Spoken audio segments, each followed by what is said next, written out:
3 دن ہو گئے اور اپنی بھی دھاڑ نکل گئی. تو پوچھا کہ بچے تو رو رہے ہیں بھوک سے, تو بزرگ ہے, بوڑھی ہے, تو کیوں رو رہی ہے؟ کہنے لگی میں رو رہی ہوں عمر کو. عمر کا ستیہ ناش ہو, وہ اس طرح سے یہ جملے کہے جس کو ہمارا خیال نہیں, خلیفہ وقت ہے, میں تو اس کو رو رہی ہوں. فاروق اعظم نے معافی مانگی, دھاڑ نکلی, فوراً گئے بیت المال سے کنستر اٹھایا گھی کا اور آٹے کی بوری رکھی سر پر, اور گھر سے اٹھائی سبزی, ساتھ اٹھائی چھری, مسالہ جات, یہ لے کے جا رہے ہیں اس کو پیش کرنے کے لیے. راستے میں آپ کا ایک غلام تھا, اس کا نام تھا اسلم. ان نے کہا حضور خلیفہ وقت ہو گیا, کرم فرمایا میں اٹھاتا ہوں. فرمایا قیامت میں پھر میرا وزن اٹھا لے گا؟ کہنے لگا وہاں تو اپنا اپنا اٹھانے رسول نے فرمایا ہے. فرمایا پھر مجھے اٹھانے دے, تو میرے ساتھ ویسے چل, وزٹ کر, چل جہاں میں جا رہا ہوں, تو بھی وہ منظر دیکھ تاکہ تیرے آنسو بھی ٹپکیں, اللہ رسول راضی ہوں. بس ایک آدھے منٹ میں بات کو پورا کروں. تو اندر جا کے دروازہ کھڑکایا. بڑھیا نے جب راشن دیکھا نا, اس کی جان میں جان آئی. انہیں بچوں کو فوراً جگایا کہ بیٹا پریشان نہیں ہونا, بندوبست ہو گیا ہے. کیا بندوبست ہو گیا ہے؟ یہ گھی بھی آگے فلاں فلاں. کون لایا ہے؟ بیٹا اس بات کو چھوڑو, تم تیاری کرو, وضو کرو, تم نفل پڑھو, قرآن پڑھو,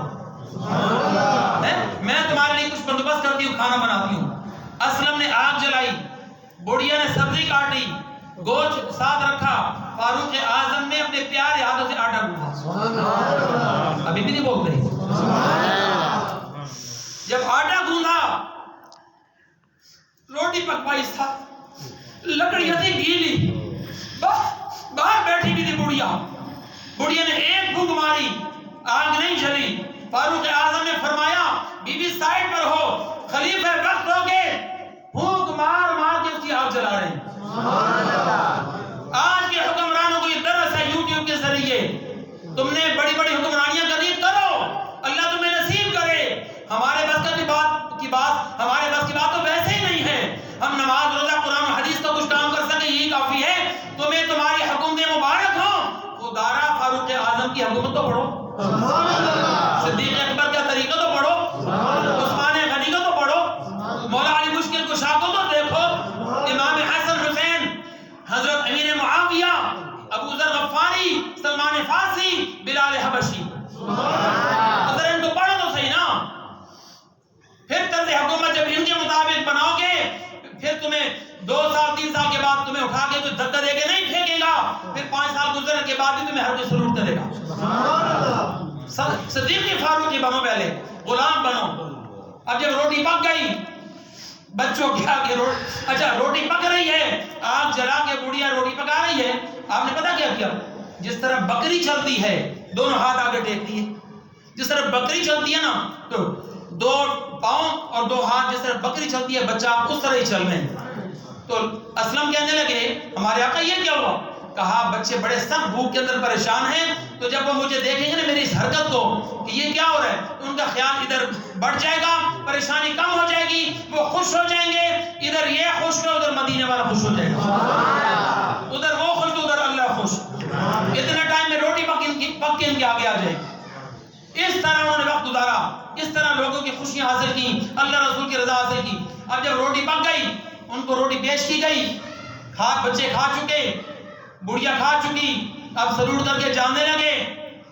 تو کہنے لگے بی بی تیری مہربانی ہوگی, یہ گزارش کرنی ہے, اگر قبول کر لے, عمر کو معاف کر دے.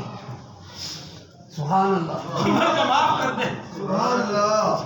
3 دن تیرے بچے بھوکے رہے, معاف کر دے, کیونکہ اس کے بڑے کام ہیں.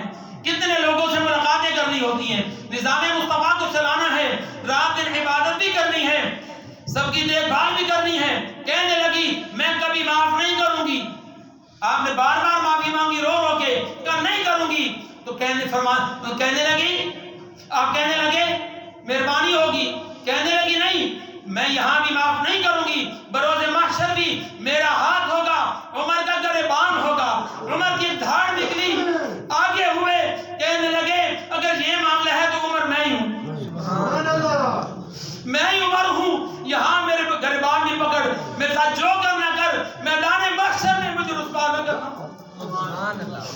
یہ خوف جب خلیفہ میں ہوگا تو امت وہی بنے گی جو حسن حسینی ہوتی ہے۔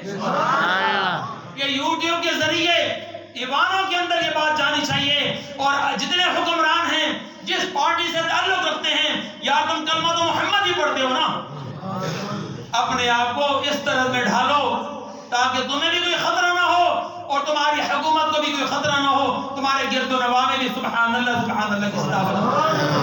آئندہ جمعہ المبارک انشاءاللہ معراج النبی صلی اللہ علیہ وسلم پر اسپیشل گفتگو کروں گا، کوشش فرمایا کریں ذرا جلدی آ جایا کریں تاکہ زیادہ سے زیادہ ان کی شان